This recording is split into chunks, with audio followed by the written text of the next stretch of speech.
Hello, this is Matt on the Moon Lambo channel, and happy Friday, everybody. I got a little lighthearted style video for you here. I came across several things from Ripple's CTO, David Schwartz, that I thought I'd share with you. And where I'm going to start with this, it's coming in light of the price action with Bitcoin in particular today. Anybody that follows my channel knows I don't typically talk about price that much, and I have somewhat recently in a couple videos. Today, though, in particular, it was kind of hard to avoid because Bitcoin jumped up several $100s. And if you look here, I just find it fascinating. Not that I'm that into short-term price action volatility per se, but it is. I just want to make a comment about this and how it correlates with XRP.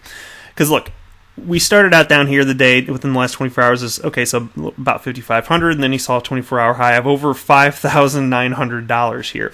And we all know that in terms of price action, the cryptocurrencies, they're moving in tandem typically with Bitcoin, and there is more to it than that. But there are some people that were concerned. They're like, okay, Bitcoin jumps up several $100s, in one day, and XRP moves by a penny. I'm like, guys, if you look at the history, first of all, I'm a long-term guy, so I just don't care anyway.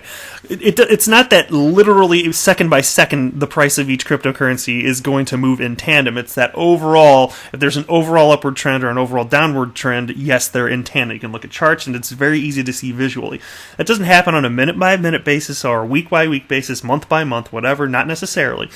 And XRP is particularly interesting to me, not that I'm that interested in pricing in the short term, but if you look long term, you can see that XRP is known for having very long periods of very minimal price activity followed by these massive bull runs. And so it's, I see something like this, and mind you, this is only 24 hours, so don't read into this anyways, my opinion, not financial advice because I'm just your everyday Joe, but I'm just saying, from my perspective, like this is what I've seen, and it doesn't seem that strange to me. And again, me being a long-term guy, I just don't particularly care. But, I'm I'm all about utility. As long as there's actual functionality for a coin, I think it's probably going to be here for the long haul, and I see real-world adoption occurring today with XRP. So, moving on, David Schwartz here. He was asked this question on April 1st of 2019 on Quora, which is a fun site, by the way. If you haven't checked this out, David has answered so many questions, a ton of it on cryptocurrency, but even other topics as well. But I definitely encourage you to go check out what he's got on Quora if you're curious to, if you could just pick this guy's brain, what other people have, so you can kind of learn what he's thinking about XRP and Ripple and all sorts of other stuff in the crypto space as well. Question here. What is the current state of cryptocurrency markets in 2019? Now, I don't read articles and I don't read blogs, not in their entirety, but this is just a short little answer, so it's however many sentences. It's not that long, so I'll read this whole thing because, again, it's not an article. So I just, don't worry, I'm never going to be one of those YouTubers that just sits there and reads something that you could just read yourself. It's like, here's this article, now available on cassette. I don't do that, okay? All right, but his answer to what is the current state of cryptocurrency markets in 2019? I think people are betting on the space in general. Cryptocurrency market is related and prices are aligned, so if they are down, they are all down. Certainly, there are a lot of bad ideas being built around cryptocurrency, and it's possible the market is reflecting the recognition of this reality. I try not to mind the market volatility much and bet on the long-term potential of the space, but it is making it harder to get people interested in building crypto projects. We are in the early days, and I hope to see that people believe in the underlying technology beyond the immediate market environment and invest in growth. Perhaps the silver lining of this cloud is that there will be renewed focus on projects that have a solid use case and where the technology is a good fit to solve an actual user problem. Amen, Brother David. I like that. That's exactly what I've been preaching, this whole time, That's exactly, I'm all about actual use case and let things unfold over time and don't freak out in the short term. Just my personal opinion, not financial advice, but that's exactly how I feel. And this is a fun one too. I just picked out another random Quora question because I like this topic. Does Ripple control XRP? And I know it's like Ripple/XRP 101. I know, but it's fun to read through his answers as he's so articulate. And I won't read this whole thing, but I'll read the top part here. And he writes, absolutely not. The XRP ledger is open source technology with a robust community of developers, so if Ripple were to vanish, XRP and the XRP ledger will remain.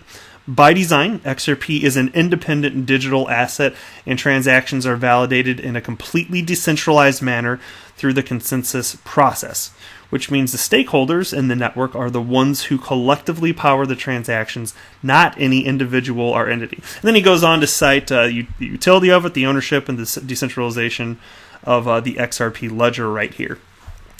And I love it when, especially if somebody at Ripple, and in this case David Schwartz, CTO, breaks this down, because there's some people that have this concept that, I read it on Twitter, and some people just feel like if a coin is not mineable, then it's just printing money out of thin air. And as David Schwartz once said, I love this, I'm kind of paraphrasing here, but here it's something along the lines of digital assets, or maybe say cryptocurrencies, that they don't occur in nature. So when you're talking about like people like just creating out of thin air, it's like, yeah, it doesn't occur in nature. That's what he was saying.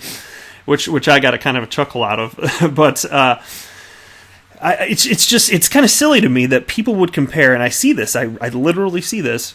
People compare like the creation of XRP, like all of it available at inception. They compare that to the federal government manipulating, for instance, the U.S. dollar in America here, and just printing money, at will. And that's completely absurd. And on top of that, XRP can't be, there's no more XRP can be created. There's an invariant check, which I've talked about in previous episodes, and it's just technologically not possible. I mean, unless you can, so it's technically not possible. However, technically, there's an 80% threshold. So if you had 80% of validators agree to make a change on the network, then technically it could, but that's kind of the nature of any decentralized system, isn't it? You can change it, pick your system, it's pretty much true of all of them. The great thing with XRP in particular is that there's an 80% threshold. In order for a 51% attack to occur, what has to happen? You have to reach 51%, so it's just easier, and you can roll back transactions on Bitcoin, for example. But the good news is with XRP, you can't roll back transactions even if there were an attack. So anyway, it's XRP. Obviously, it's just, in my mind, technologically superior all around.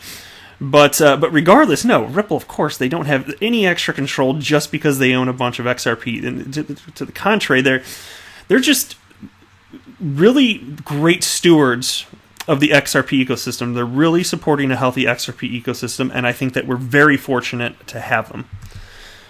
Check this out. Now, this was a response that David had. This was yesterday. Somebody asked a question here, pointed out a slide, said, this is a slide from Evansis, which I hadn't heard of, a description of Ripple products. Is this true that preferred liquidity providers exchanges are optional? And of course, they are. You don't have to use XRapid. And he wrote, yes, we never try to force people or pressure. We make options available and let people take what works best for them. The most important thing to grow is to provide the best possible experience by enabling many options. And then the guy that had the original post wrote, it wasn't right. Oh no, it's a different person. He wrote, the best part, as I understand it, once RippleNet is in, turning on other options is just updating config files. So even if they don't want to use a given feature today, if they change their mind, adding the functionality can be quite simple in a lot of cases. And this is the cool part. So here's what David wrote back. Yep.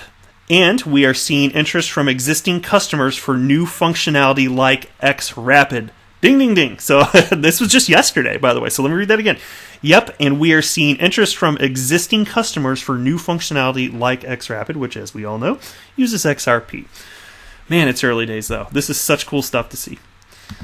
Final thing here, and this I found interesting. Rand Neuner, he's the guy that runs he's got that CNBC show, Crypto Trader, and he wrote this, and David responded to it, and I've just found this fascinating, so I wanted to share it with you.